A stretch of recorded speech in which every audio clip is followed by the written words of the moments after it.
अंतिम समय में महाराज दशरथ ने माता कैकई से क्या कहा था। और तो और महाराज दशरथ ने रानी कैकई से विवाह का बंधन भी तोड़ दिया था। रोते हुए महाराज दशरथ ने अपने राम के समान पुत्र भरत को भी त्याग दिया था।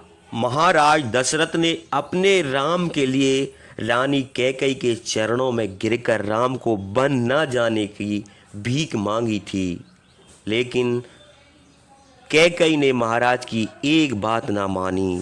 मित्रों, अगर आप महाराज दशरथ और रानी कैकई के बीच के इस प्रसंग को जानना चाहते हैं तो वीडियो को अंत तक देखें। जिस प्रकार राजा याति पुण्य के क्षीण होने पर स्वर्ग से नीचे गिर गए थे, उसी प्रकार महाराज दशरथ कैकई के पैरों पर गिर पड़े।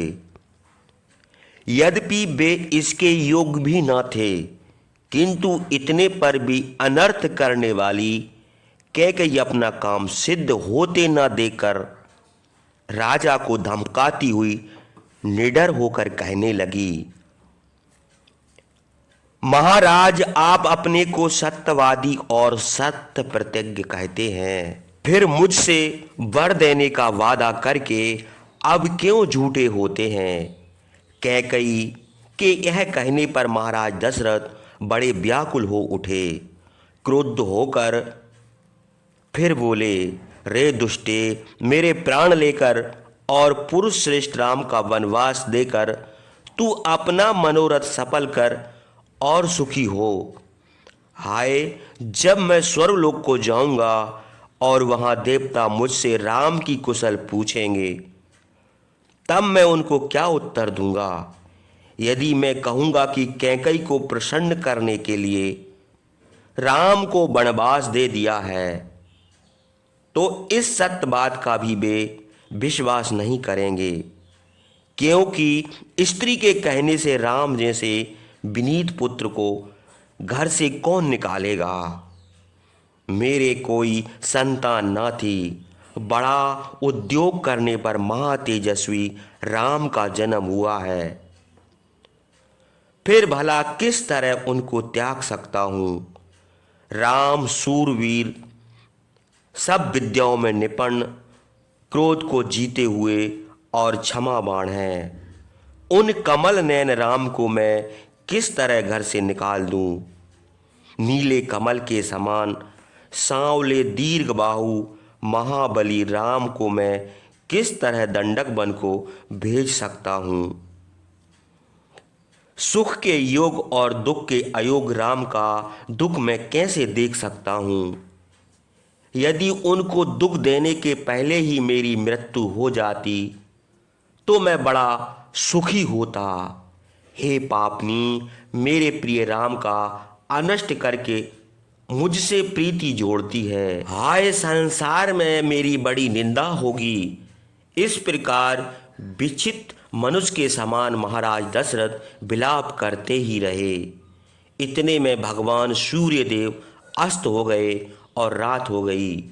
चांदनी से शोभित होने पर भी वह रात रोते हुए राजा दशरथ को अच्छी नहीं लगी।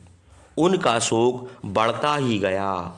बूढ़े राजा दशरथ लंबी सांसें छोड़कर बड़े दुख के साथ आकाश की ओर टकटकी लगाए रोते रहे। वे कहने लगे, हे नक्षत्रों से शोभित रात, मैं सवेरा नहीं चाहता हूँ, इसलिए हाथ जोड़कर तुमसे कहता हूँ कि तुम मुझ पर दया करो, अर्थात चिरकाल तक बनी रहो, अथवा तुम शीघ्र बीत जाओ। मैं देर तक इस निठुर निर्दय कैकई का मुंह नहीं देखना चाहता, क्योंकि इसी के लिए मुझे यह घोर दुख मिला है।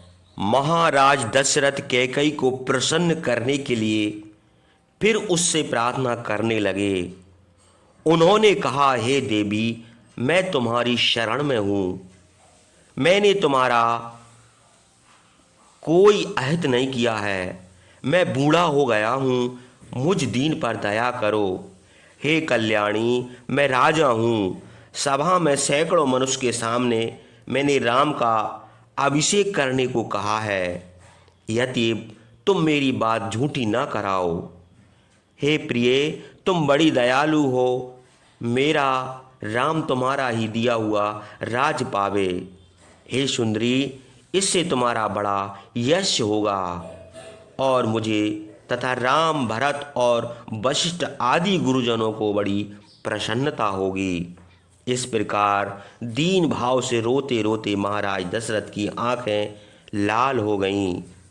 इतना करुणा विलाप करने पर भी दुष्टा कैकई ने कुछ भी ध्यान न दिया, बल्कि वह असंतुष्ट होकर राम को वनवास देने के लिए बार बार कहती रही। तब राजा दशरथ दुखित होकर फिर मूर्छित हो गए। मन ईश्वी राजा दशरथ को इस प्रकार व्यथित देखकर वह रात लंबी सांस छोड़ती हुई चली गई और प्रातःकाल हो गया। तब महाराज को जगाने के लिए स्तुति पाठ होने लगा, किंतु दुख के समय वह उनको असहाय हो गया और उन्होंने उसे रुकवा दिया। पुत्र शोक से व्याकुल राजा दशरथ को पृथ्वी पर मूर्छित पड़े हुए देखकर भी पापन कैकई उनसे कहने लगी, आपने मुझे वर देने की प्रतिज्ञा की है, अब अपनी प्रतिज्ञा पूरी न करके जो आप दुखित होकर पृथ्वी पर पड़े रहे हैं, यह उचित नहीं है। आपको धैर्य के साथ अपनी प्रतिज्ञा का पालन करना चाहिए।